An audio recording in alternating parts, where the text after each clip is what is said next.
ocurrido en Washington es una tragedia que hoy concentra la atención del mundo. El presidente Donald Trump confirmó que no hay sobrevivientes tras el choque entre un avión comercial y un helicóptero militar. Y nosotros estamos allá, en el lugar de la noticia. José María, ¿qué más sabemos de este accidente catalogado como uno de los peores en la Unión Americana?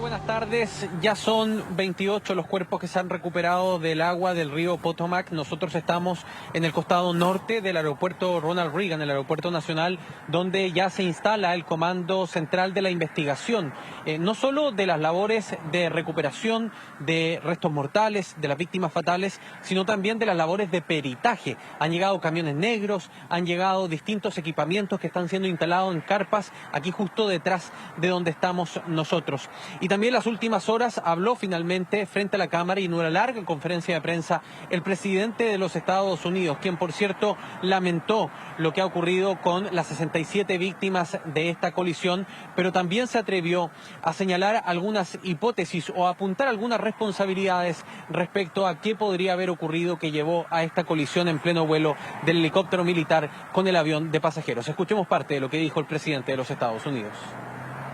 El trabajo ahora ha cambiado hacia una misión de recuperación. Tristemente no hay sobrevivientes. Hay una confluencia de decisiones malas que fueron tomadas y hay personas que perdieron sus vidas de manera violenta. A mi derecha está el norte de Washington, a mi izquierda el sur. El helicóptero venía desde el norte en diagonal desde el sur.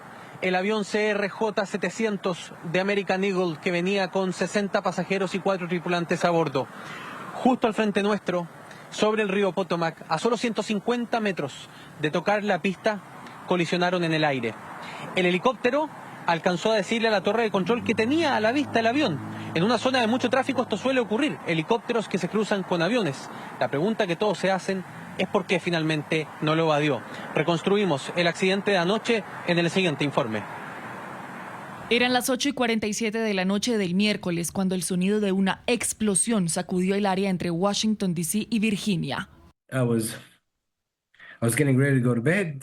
Me estaba preparando para irme a la cama, acostado cuando escuché el bang bang, un sonido muy inusual, algo que no se escucha a diario, es más como una zona de guerra. Así fue captado el choque de un helicóptero militar con un avión comercial operado por American Airlines que había partido de Wichita, Kansas, rumbo al aeropuerto Ronald Reagan que sirve a la capital estadounidense.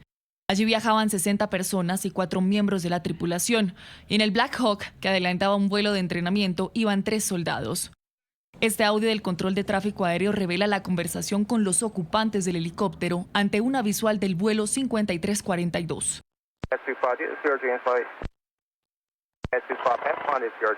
Así fue informado el siniestro desde la torre de control a los equipos de emergencia. Fire Command, the accident happened in the river.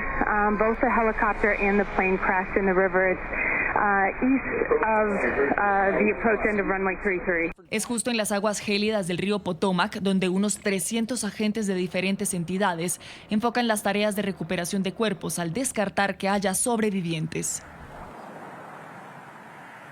El Comando Central a cargo de la investigación se va a demorar días. Ya han recuperado algunos elementos, han realizado también peritajes y con el pasar de las horas nos vamos enterando de nuevas cosas, que era un vuelo de instrucción, por ejemplo, el de los militares, que venía también planificado de acuerdo a su ruta de navegación.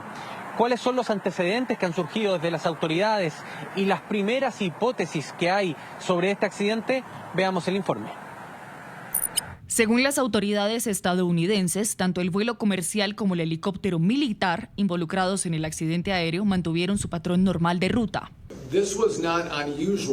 No era inusual que un avión militar volara por el río y un avión aterrizara en el aeropuerto Ronald Reagan. Si vives en el área, verás eso con frecuencia. Ante la declaración del presidente Donald Trump de que hubiera podido haberse evitado esta tragedia, señalaron que recabarán toda la información necesaria para concluir qué causó el choque.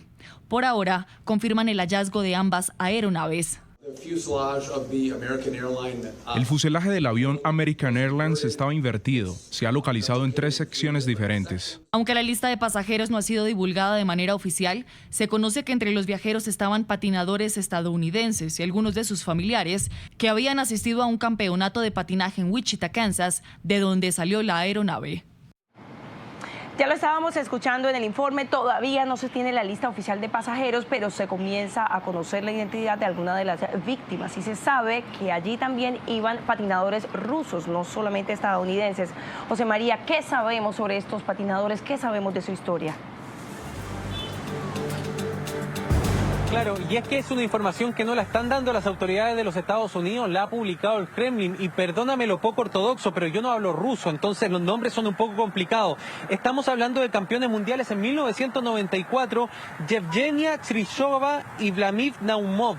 Ellos vivían en los Estados Unidos a partir del año 1998 aproximadamente, como les decía, eran campeones mundiales desde 1994 y patinadores artísticos sobre hielo que ahora eran entrenadores en los Estados Unidos. Una tercera integrante de esta delegación, que es entrenadora también rusa, más bien compitió por la Unión Soviética en 1991, venía en el avión y ella es, por ejemplo, una entrenadora del equipo local de Washington, D.C. de patinaje artístico. Son hasta ahora las únicas 3 personas que tenemos individualizado, aunque las autoridades de los Estados Unidos han dicho que dentro de ese avión también venían patinadores sobre hielo estadounidenses, pero de esos nombres aún no tenemos ninguna oficialización y seguramente en las próximas horas las autoridades comenzarán a entregar los primeros nombres, sobre todo de aquellos cuerpos que han sido recuperados de la lista de víctimas de esta colisión.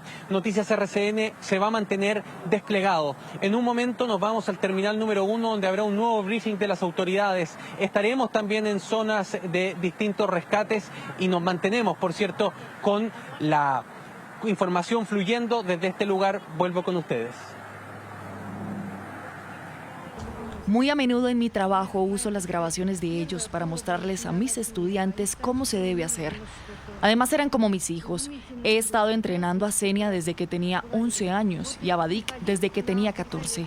Eran como mis propios hijos. Es terrible.